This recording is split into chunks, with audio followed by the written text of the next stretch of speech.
This play is sponsored by the California Civil Liberties Public Education Program, a state-funded grant project of the California State Library. This is LA TheaterWorks. I'm Susan Loewenberg. Every year, millions of men, women, and children are trafficked worldwide, and victims can be any age, race, gender, or nationality. It's especially horrifying when the victims are young girls, trafficked for sexual slavery. Playwright Julie Marie Myatt chose to tackle this controversial and disturbing subject in Cambodia, with first-hand research carried out in the shelters and on the streets of Phnom Penh. The result of her work, Boats on a River, is the story of people who face unthinkable depravity and how well-meaning outsiders attempt to rescue these victims and give them better lives. Given that these young girls have spent their formative years in brothels as sex slaves, after their liberation, will they ever have a life that even approaches what we would consider normal? And now, LA TheaterWorks presents Boats on a River by Julie Marie Myatt, directed by Michael Bigelow Dixon, starring John Cabrera, Gregory Itzin, Jane Lee, Emily Liu, William Mapother, Jenny O'Hara, Michelle Ongkingco, Elizabeth Pan, and Keo Woolford. Ted Thompson here. New video camera on. April 12th, 2007. 4:45 a.m. Guess we can call this day one of my big trip. Traveling light. One bag packed and ready to go. Butterflies in stomach. Passport in hand. Destination. Ted? Yeah, honey?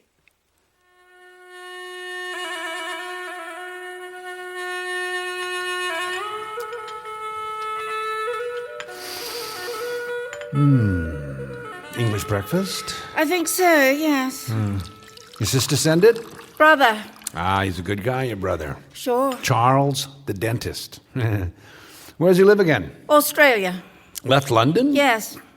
Where in Australia? Melbourne. It's a nice town, Melbourne. Yes.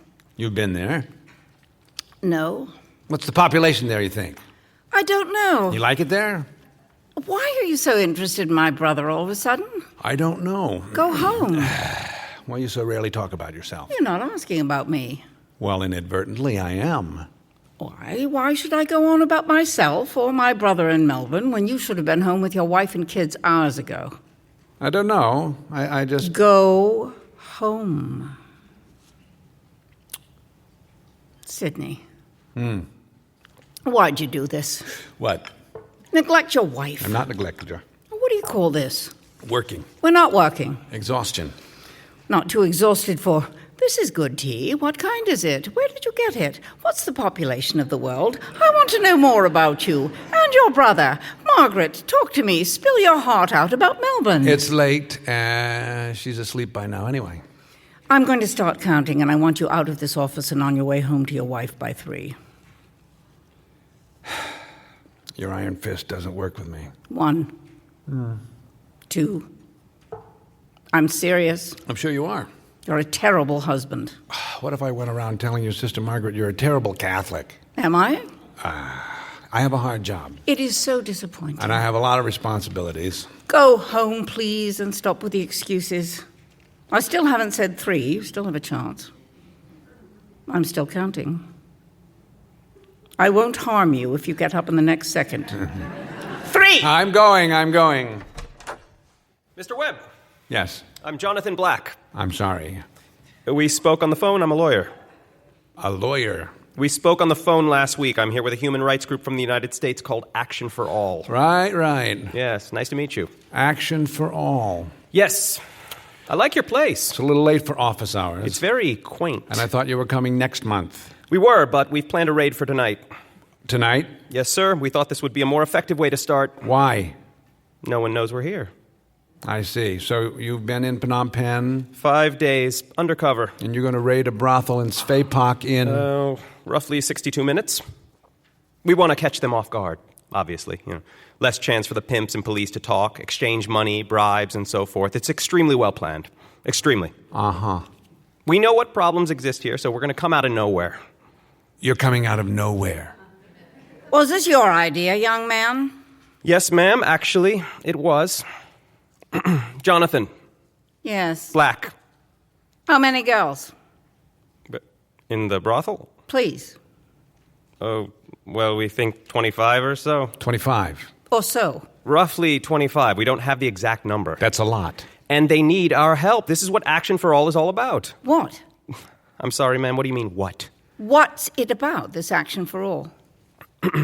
Rescuing victims of exploitation, saving women and children from sexual slavery, and keeping vulnerable communities from the hands of human traffickers and harm's way. Where? All over the hemisphere, all over the globe. Hemisphere and globe. We've got it covered. Where are you going to put them? Who? Those 25 or so girls. Here. We're full. It would be temporary. We don't have room. But I told Mr. Webb on the phone And that... if I remember correctly, I told you then we were already exceeding our capacity. Well, we have to take them somewhere, and we've heard you have the best facilities. We do, but it doesn't change that we don't have space for 25 more girls. Much less the 2 infants that Margaret and I just delivered. Don't you have a doctor on hand? There wasn't time. Well, sorry, I've called every NGO in the city, and they said your shelter had to take them. Where are you from, Mr. Black? Texas. The great state of Texas. Yep. Don't mess with it. Oh, it's messing with me. Sidney, we can't. What time do you think your well-planned, undercover, top-secret mission will conclude? We should be back here with the girls, hopefully, let's say around 4:30. A.M.? Yes. 4:30 a.m. Have you dealt with children before, Mr. Black? Yes, of course. You have children of your own? No. Married? No. So you've... My brother has 2 boys. Uh-huh. And I was a psych major.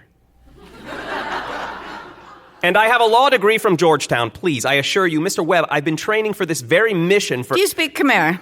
Cambodian? Khmer. Of course, Yes. a little enough. Look, I know what I'm doing. We've trained for this. Action for All has a very high standard, extremely high... Please, let me just get this straight. I'm sorry. I'm a little tired. Delivering twins from an underfed 15-year-old is harder than you think.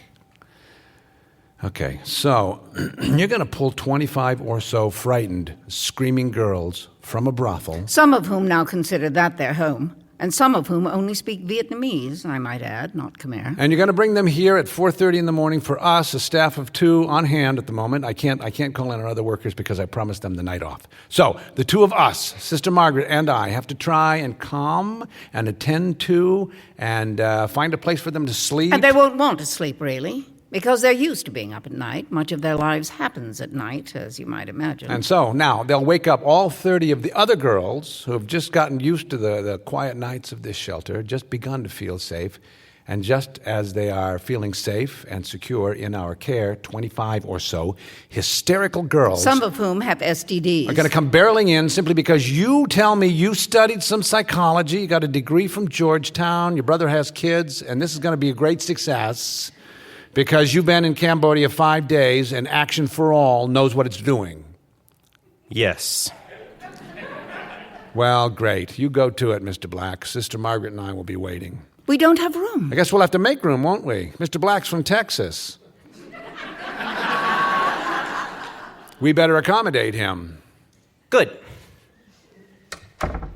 Where are we going to put 25 girls? I don't know. Sidney. What? We don't have room. You should have gone home. Why? I would have told him no. I told him no. But you didn't mean it. Yes, I did.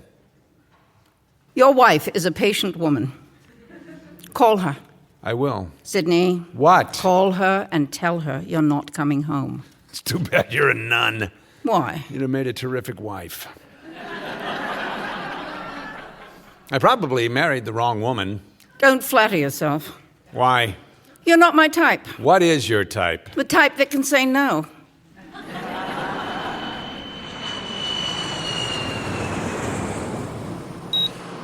Ted Thompson, on the plane, en route. A little nervous. Never been on a flight this long. But it appears there are some good in-flight films to look forward to. That should help the time speed by. Several meals, another time killer. I have pre-ordered the vegetarian meals, of course. I'm sitting next to... Jonathon. Jonathon. Destination Phnom Penh? Yes. How's your trip going so far? Fine. Traveling for business or pleasure? Business. Pleasure. First time in Asia. First time overseas, actually. Really? Decided I'd take my 2 weeks vacation and do something exotic this year. Do something really memorable for once, you know? Sure. Cross the Pacific into the east. The great unknown. The wild. Uh-huh. Oh, no, please. This way. Hands to ourselves, please. This way, please. Please, this way.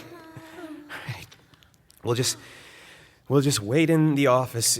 No, please don't touch that. Please don't touch anything in here. It could be private or important. Please don't touch that telephone. No, and please don't touch that picture. It's not yours. No, please don't. Really, now. Please. I think I just said to you, please don't touch the telephone. I see you know what touch means. I did say please. Do you know what please means? Who are you going to call? One of those pimps? The police? You really think they care about you? Fuck you. You know, where I come from, those words really are considered not very ladylike. I don't know who taught you that. Hey, no, you, over there, please don't touch that. I believe I already told you once. I really don't like to repeat myself. Please don't touch that photo again. You're getting fingerprints on it and it could be important. Please! Now put down the telephone, please! There will be no calls tonight. No telephones will be used. Mr. Black. Well, now, hello. Margaret and I were just getting these babies back to sleep when the guards woke them up to tell us you were here. Hi. Yeah, and look at that. You are. 4:30, on the nose. Bravo. I've really tried to keep your office in order, but it's been impossible. These girls want to touch everything. You do something nice for them and they still don't listen. I hope nothing's ruined. It's fine. Svakum kyum iriri ban chubni. Does my Khmer sound funny to you? No. I know you're scared, but no one will hurt you here. And I'm sorry. We don't like shouting. Shouting is scary. Isn't it? You want to look at the baby? Huh? Sweet, isn't she? Her sister here looks just like her. My name is Sidney. This is Sister Margaret. Welcome. And I think you've already met the famous Mr. Jonathon Black. You can just call me Jonathon. What is your name? Lida. Lida. Very pretty name. She is Kolab and she is Yen. Very nice to meet you, Lida, Kolab, and Yen. Sister Margaret will take you to get some tea, something to eat. It's okay. Margaret, you want to take these girls to the kitchen now? What about the baby? Hand her to Mr. Black. He'll make sure that she doesn't wake up. He's very good with children. What? Mind her head. I'll see you in the morning, girls. It's all right. Come along.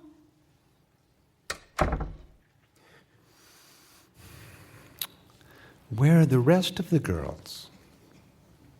Well,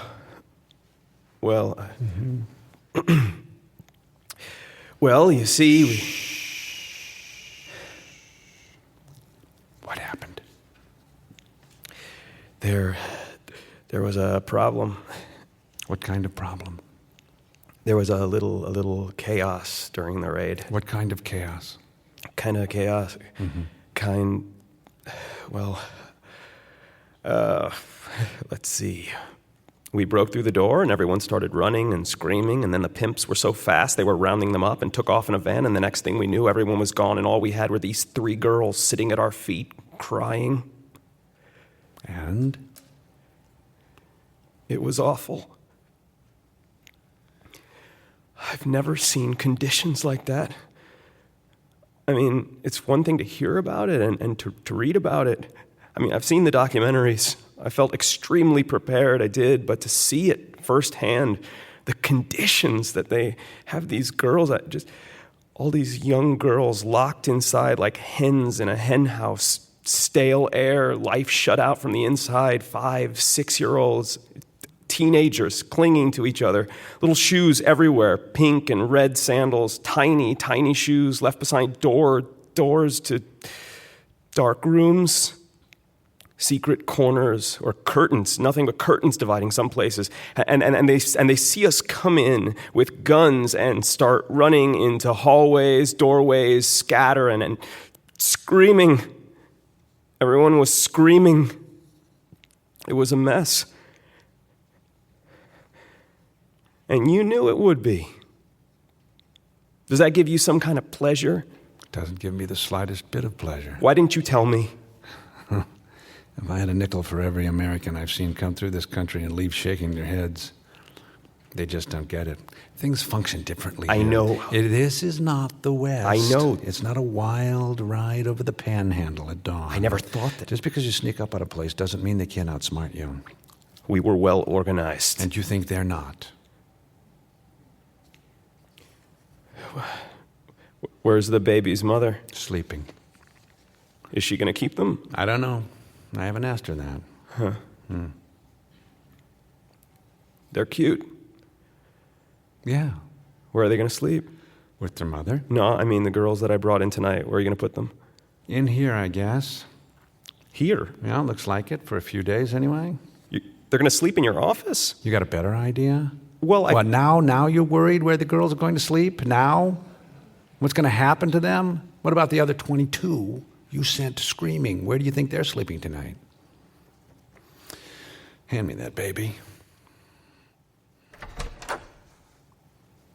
Welcome to Cambodia, Mr. Black. Thanks.